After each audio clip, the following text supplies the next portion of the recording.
up today and thought of all the things you've done, and then I found myself here feeling oh so overcome. You gave your life away for me.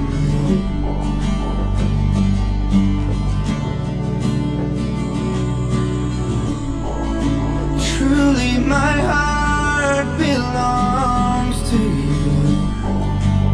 So let me say, could I ever thank you for what you did at Calvary, when you bled and died for me?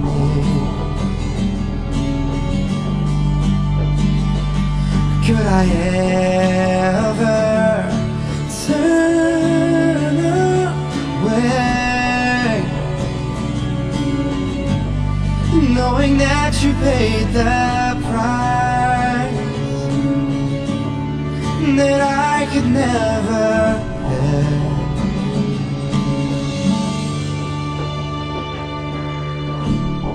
When I think of the way that you died upon that cross,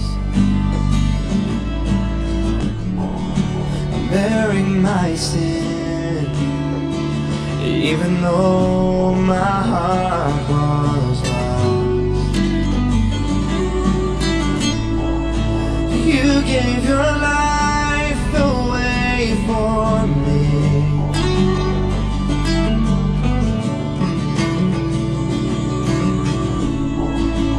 Truly my heart belongs to you. So let me say, could I ever thank you for what you did at Calvary, when you bled and died for me?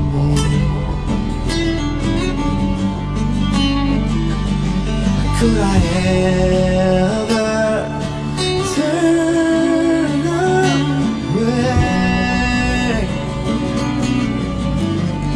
knowing that you paid the price, oh, that I could never pay? Could I ever thank you for what you did at Calvary, oh, when you bled and died for me? Could I ever turn away, knowing that you paid the price that I could never pay?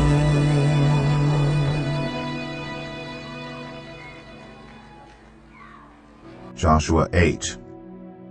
Then the Chapter 8. Then the Lord said to Joshua, Do not be afraid. Do not be discouraged. Take the whole army with you, and go up and attack Ai. For I have delivered into your hands the king of Ai, his people, his city, and his land. You shall do to Ai and its king as you did to Jericho and its king, except that you may carry off their plunder and livestock for yourselves. Set an ambush behind the city. So Joshua and the whole army moved out to attack Ai. He chose 30,000 of his best fighting men and sent them out at night with these orders. Listen carefully. You are to set an ambush behind the city. Don't go very far from it. All of you be on the alert. I and all those with me will advance on the city, and when the men come out against us, as they did before, we will flee from them. They will pursue us until we have lured them away from the city, for they will say, 'They are running away from us as they did before.' So when we flee from them, you are to rise up from ambush and take the city. The Lord your God will give it into your hand. When you have taken the city, set it on fire. Do what the Lord has commanded. See to it. You have my orders." Then Joshua sent them off, and they went to the place of ambush and lay in wait between Bethel and Ai, to the west of Ai. But Joshua spent that night with the people. Early the next morning Joshua mustered his army, and he and the leaders of Israel marched before them to Ai. The entire force that was with him marched up and approached the city and arrived in front of it. They set up camp north of Ai, with a valley between them and the city. Joshua had taken about 5,000 men and set them in ambush between Bethel and Ai, to the west of the city. So the soldiers took up their positions, with the main camp to the north of the city, and the ambush to the west of it. That night Joshua went into the valley. When the king of Ai saw this, he and all the men of the city hurried out early in the morning to meet Israel in battle at a certain place overlooking the Arabah. But he did not know that an ambush had been set against him behind the city. Joshua and all Israel let themselves be driven back before them, and they fled toward the wilderness. All the men of Ai were called to pursue them, and they pursued Joshua and were lured away from the city. Not a man remained in Ai or Bethel who did not go after Israel. They left the city open and went in pursuit of Israel. Then the Lord said to Joshua, "Hold out toward Ai the javelin that is in your hand, for into your hand I will deliver the city." So Joshua held out toward the city the javelin that was in his hand. As soon as he did this, the men in the ambush rose quickly from their position and rushed forward. They entered the city and captured it, and quickly set it on fire. The men of Ai looked back and saw the smoke of the city rising up into the sky, but they had no chance to escape in any direction. The Israelites who had been fleeing toward the wilderness had turned back against their pursuers. For when Joshua and all Israel saw that the ambush had taken the city, and that smoke was going up from it, they turned around and attacked the men of Ai. Those in the ambush also came out of the city against them, so that they were caught in the middle, with Israelites on both sides. Israel cut them down, leaving them neither survivors nor fugitives. But they took the king of Ai alive and brought him to Joshua. When Israel had finished killing all the men of Ai in the fields and in the wilderness where they had chased them, and when every one of them had been put to the sword, all the Israelites returned to Ai and killed those who were in it. 12,000 men and women fell that day, all the people of Ai. For Joshua did not draw back the hand that held out his javelin until he had destroyed all who lived in Ai. But Israel did carry off for themselves the livestock and plunder of this city, as the Lord had instructed Joshua. So Joshua burned Ai and made it a permanent heap of ruins, a desolate place to this day. He impaled the body of the king of Ai on a pole and left it there until evening. At sunset, Joshua ordered them to take the body from the pole and throw it down at the entrance of the city gate. And they raised a large pile of rocks over it, which remains to this day. Then Joshua built on Mount Ebal an altar to the Lord, the God of Israel, as Moses, the servant of the Lord, had commanded the Israelites. He built it according to what is written in the book of the law of Moses, an altar of uncut stones, on which no iron tool had been used. On it they offered to the Lord burnt offerings and sacrificed fellowship offerings. There, in the presence of the Israelites, Joshua wrote on stones a copy of the law of Moses. All the Israelites, with their elders, officials, and judges, were standing on both sides of the ark of the covenant of the Lord, facing the Levitical priests who carried it. Both the foreigners living among them and the native-born were there. Half of the people stood in front of Mount Gerizim, and half of them in front of Mount Ebal, as Moses, the servant of the Lord, had formerly commanded when he gave instructions to bless the people of Israel. Afterward, Joshua read all the words of the law, the blessings and the curses, just as it is written in the book of the law. There was not a word of all that Moses had commanded that Joshua did not read to the whole assembly of Israel, including the women and children and the foreigners who lived among them. Chapter 9. Now when all the kings west of the Jordan heard about these things, the kings in the hill country, in the western foothills, and along the entire coast of the Mediterranean Sea as far as Lebanon, the kings of the Hittites, Amorites, Canaanites, Perizzites, Hivites, and Jebusites. They came together to wage war against Joshua and Israel. However, when the people of Gibeon heard what Joshua had done to Jericho and Ai, they resorted to a ruse. They went as a delegation whose donkeys were loaded with worn-out sacks and old wineskins, cracked and mended. They put worn and patched sandals on their feet and wore old clothes. All the bread of their food supply was dry and moldy. Then they went to Joshua in the camp at Gilgal and said to him and the Israelites, "We have come from a distant country. Make a treaty with us." The Israelites said to the Hivites, "But perhaps you live near us, so how can we make a treaty with you?" "We are your servants," they said to Joshua. But Joshua asked, "Who are you, and where do you come from?" They answered, "Your servants have come from a very distant country, because of the fame of the Lord your God. For we have heard reports of him, all that he did in Egypt, and all that he did to the 2 kings of the Amorites east of the Jordan, Sihon king of Heshbon, and Og king of Bashan, who reigned in Ashtaroth.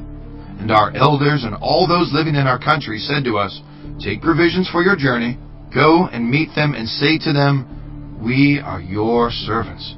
Make a treaty with us. This bread of ours was warm when we packed it at home on the day we left to come to you. But now see how dry and moldy it is. And these wineskins that we filled were new, but see how cracked they are. And our clothes and sandals are worn out by the very long journey.'" The Israelites sampled their provisions, but did not inquire of the Lord. Then Joshua made a treaty of peace with them to let them live, and the leaders of the assembly ratified it by oath. 3 days after they made the treaty with the Gibeonites, the Israelites heard that they were neighbors living near them. So the Israelites set out, and on the 3rd day came to their cities, Gibeon, Kephirah, Beeroth, and Kiriath-Jearim. But the Israelites did not attack them, because the leaders of the assembly had sworn an oath to them by the Lord, the God of Israel. The whole assembly grumbled against the leaders, but all the leaders answered, "We have given them our oath by the Lord, the God of Israel, and we cannot touch them now. This is what we will do to them.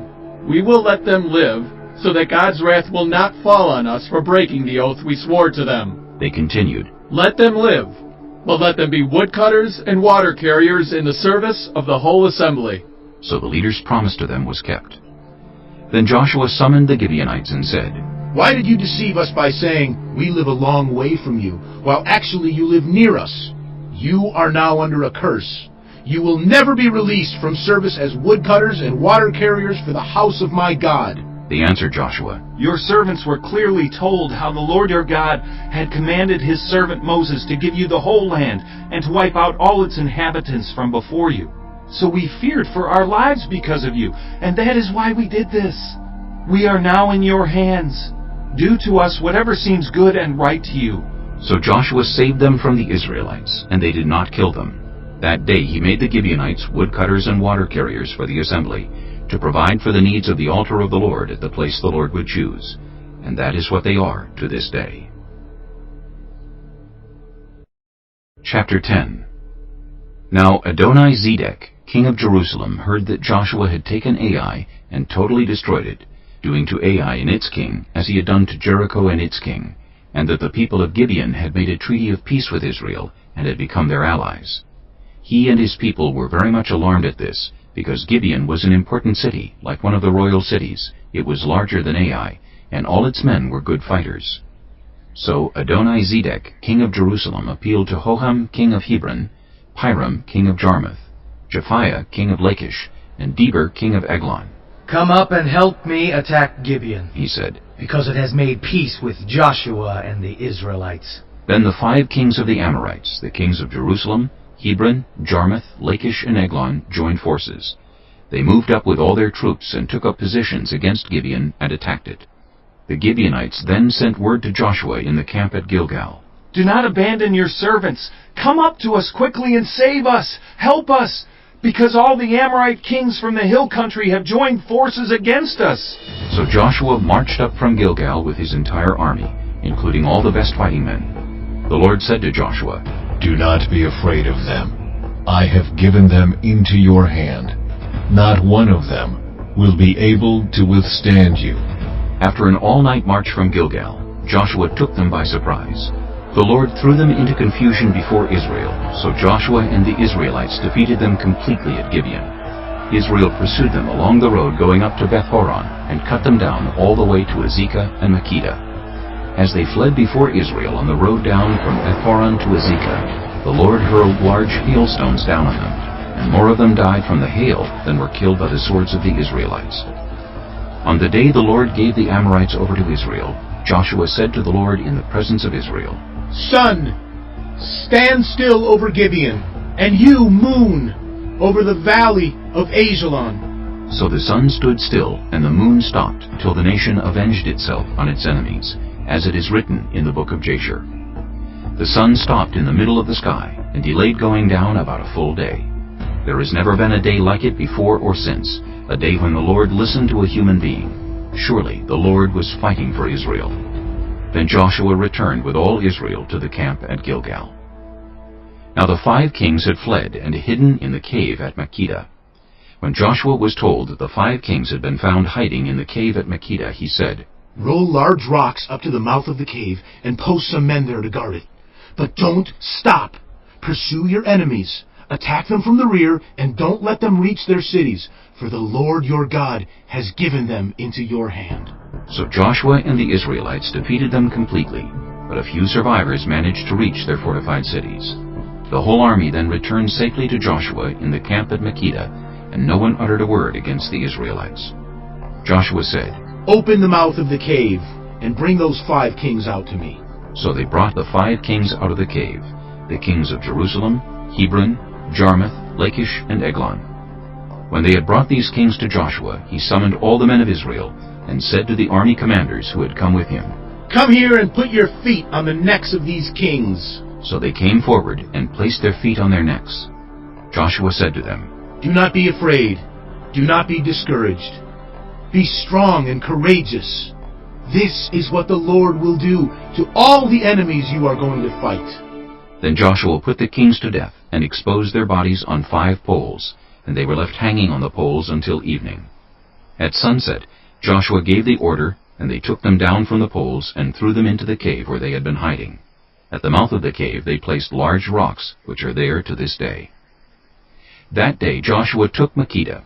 He put the city and its king to the sword, and totally destroyed everyone in it. He left no survivors. And he did to the king of Makkedah as he had done to the king of Jericho. Then Joshua and all Israel with him moved on from Makkedah to Libnah, and attacked it. The Lord also gave that city and its king into Israel's hand. The city and everyone in it Joshua put to the sword. He left no survivors there. And he did to its king as he had done to the king of Jericho. Then Joshua and all Israel with him moved on from Libnah to Lachish. He took up positions against it and attacked it. The Lord gave Lachish into Israel's hands, and Joshua took it on the 2nd day. The city and everyone in it he put to the sword, just as he had done to Libnah. Meanwhile, Horam, king of Gezer, had come up to help Lachish, but Joshua defeated him and his army until no survivors were left.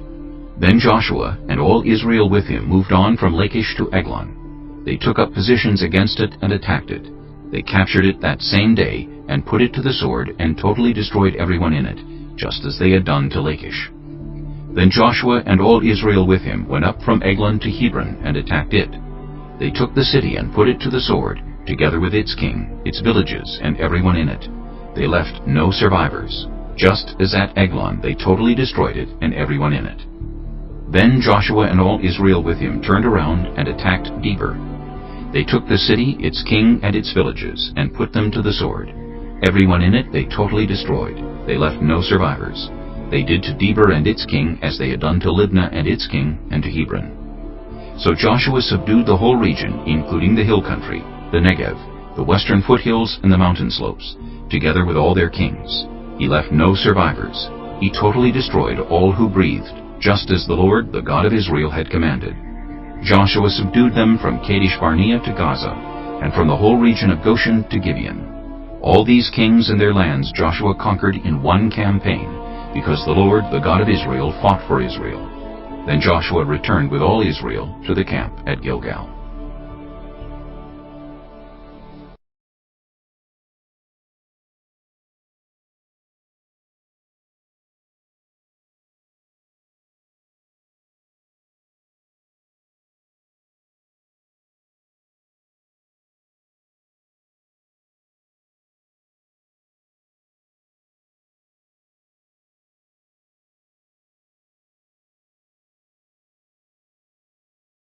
Chapter 8. And now, brothers and sisters, we want you to know about the grace that God has given the Macedonian churches. In the midst of a very severe trial, their overflowing joy and their extreme poverty welled up in rich generosity. For I testify that they gave as much as they were able, and even beyond their ability. Entirely on their own, they urgently pleaded with us for the privilege of sharing in this service to the Lord's people. And they exceeded our expectations. They gave themselves first of all to the Lord, and then, by the will of God, also to us. So we urged Titus, just as he had earlier made a beginning, to bring also to completion this act of grace on your part. But since you excel in everything, in faith, in speech, in knowledge, in complete earnestness, and in the love we have kindled in you, see that you also excel in this grace of giving. I am not commanding you, but I want to test the sincerity of your love by comparing it with the earnestness of others. For you know the grace of our Lord Jesus Christ, that though he was rich, yet for your sake he became poor, so that you through his poverty might become rich. And here is my judgment about what is best for you in this matter. Last year you were the first not only to give, but also to have the desire to do so. Now finish the work, so that your eager willingness to do it may be matched by your completion of it, according to your means. For if the willingness is there, the gift is acceptable according to what one has, not according to what one does not have. Our desire is not that others might be relieved while you are hard-pressed, but that there might be equality. At the present time your plenty will supply what they need, so that in turn their plenty will supply what you need. The goal is equality. As it is written, "The one who gathered much did not have too much, and the one who gathered little did not have too little." Thanks be to God, who put into the heart of Titus the same concern I have for you. For Titus not only welcomed our appeal, but he is coming to you with much enthusiasm and on his own initiative. And we are sending along with him the brother who is praised by all the churches for his service to the gospel. What is more, he was chosen by the churches to accompany us as we carry the offering, which we administer in order to honor the Lord himself and to show our eagerness to help.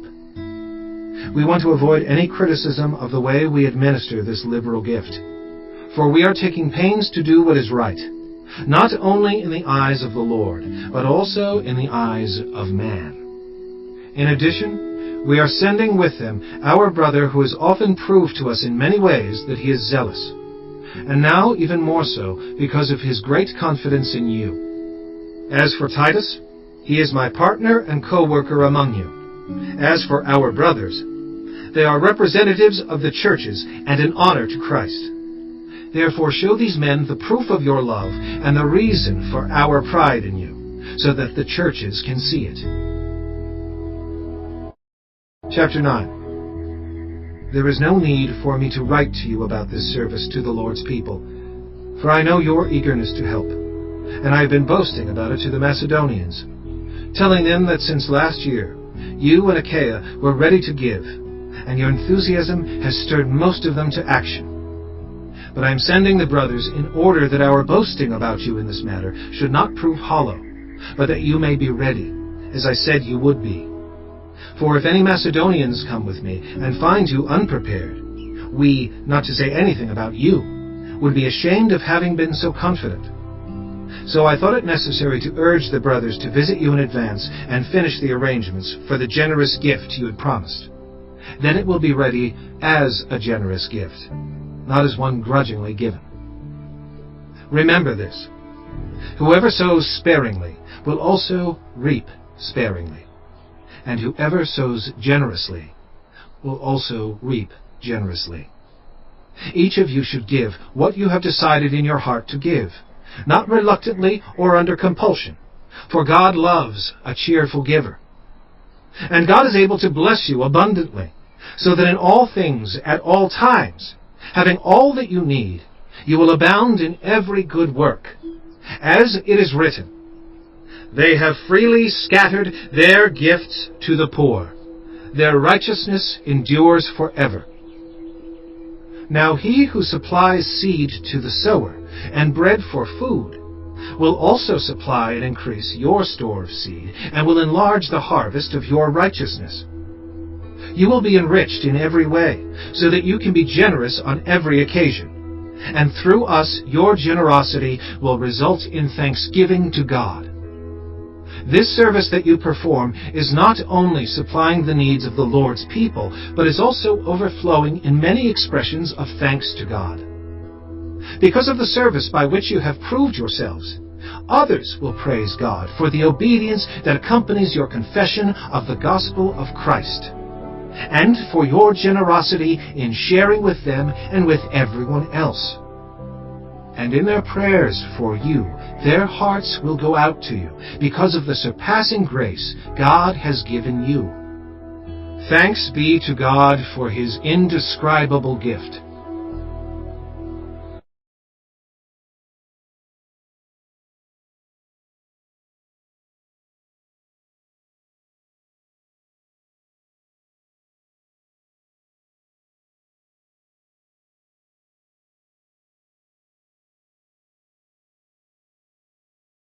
Psalm 11, for the Director of Music, of David.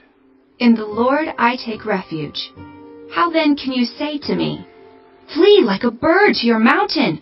For look, the wicked bend their bows. They set their arrows against the strings to shoot from the shadows at the upright in heart. When the foundations are being destroyed, what can the righteous do? The Lord is in His holy temple. The Lord is on His heavenly throne. He observes everyone on earth. His eyes examine them. The Lord examines the righteous, but the wicked, those who love violence, He hates with a passion. On the wicked He will rain fiery coals and burning sulfur. A scorching wind will be their lot. For the Lord is righteous. He loves justice. The upright will see His face. Psalm 12, for the Director of Music, according to Sheminith, a psalm of David. Help, Lord, for no one is faithful any more. Those who are loyal have vanished from the human race. Everyone lies to their neighbor. They flatter with their lips, but harbor deception in their hearts. May the Lord silence all flattering lips and every boastful tongue. Those who say, by our tongues we will prevail. Our own lips will defend us. Who is Lord over us? Because the poor are plundered and the needy groan, I will now arise, says the Lord. I will protect them from those who malign them. And the words of the Lord are flawless, like silver, purified in a crucible, like gold refined 7 times. You, Lord, will keep the needy safe, and will protect us forever from the wicked who freely strut about when what is vile is honored by the human race.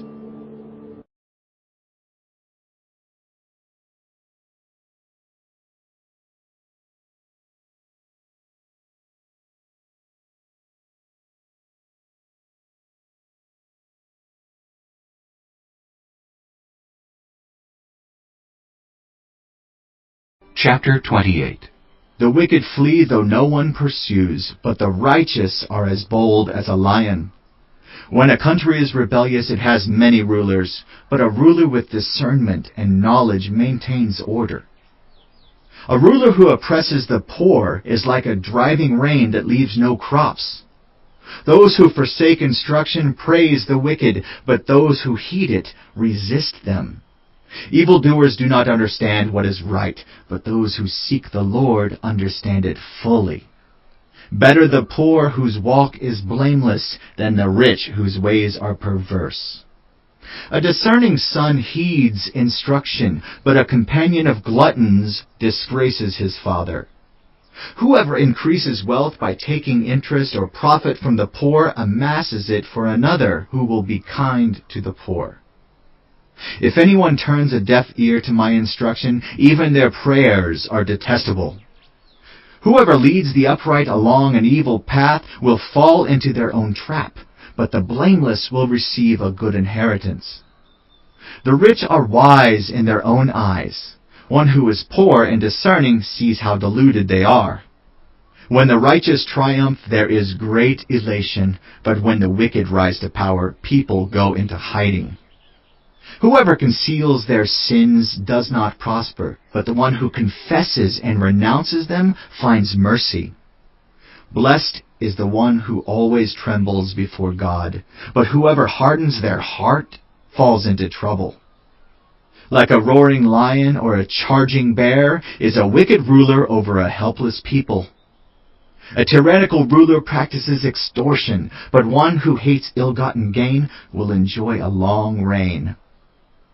Anyone tormented by the guilt of murder will seek refuge in the grave. Let no one hold them back.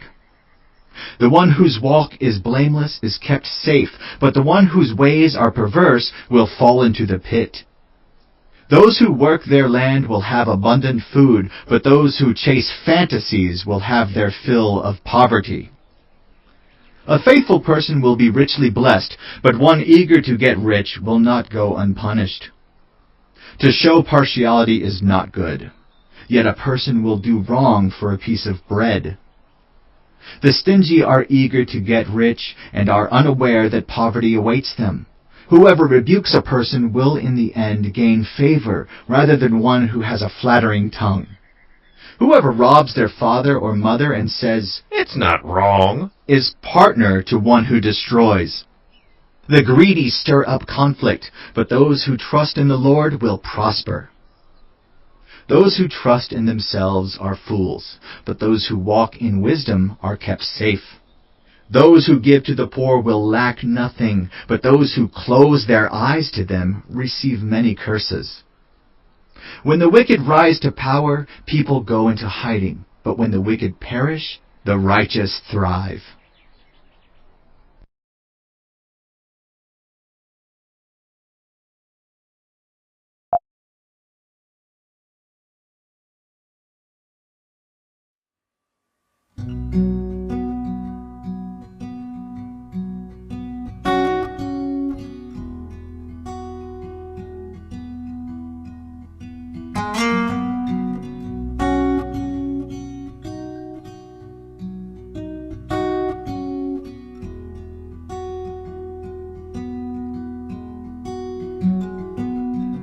When all I see is the battle, you see my victory.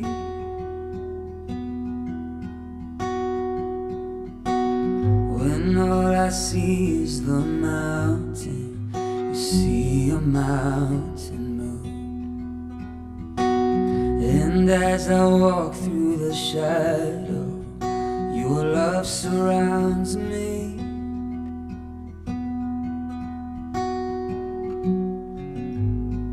There's nothing to fear now, for I am safe with you. So when I fight, I'll fight on my knees, with my hands lifted high. Oh God, the battle belongs to you. Every fear I lay at your feet, I'll sing through the night. Oh God, battle belongs to you. Belongs to you.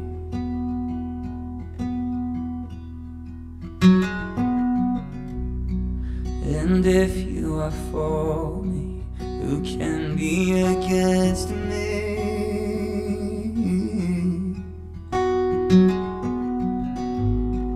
For Jesus, there's nothing impossible for you.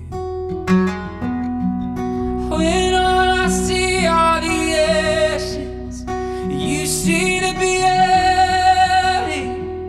Thank you, God. When all I see is a cross, God, you see the empty tomb. So when I fight, I'll fight on my knees,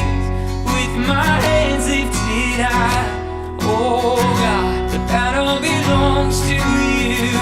And every fear I lay at your feet, and I'll sing through the night. Oh God, the battle belongs to you. An almighty fortress, you go before us. Nothing can stand against the power of our God. You shine in the shadow, you win every battle.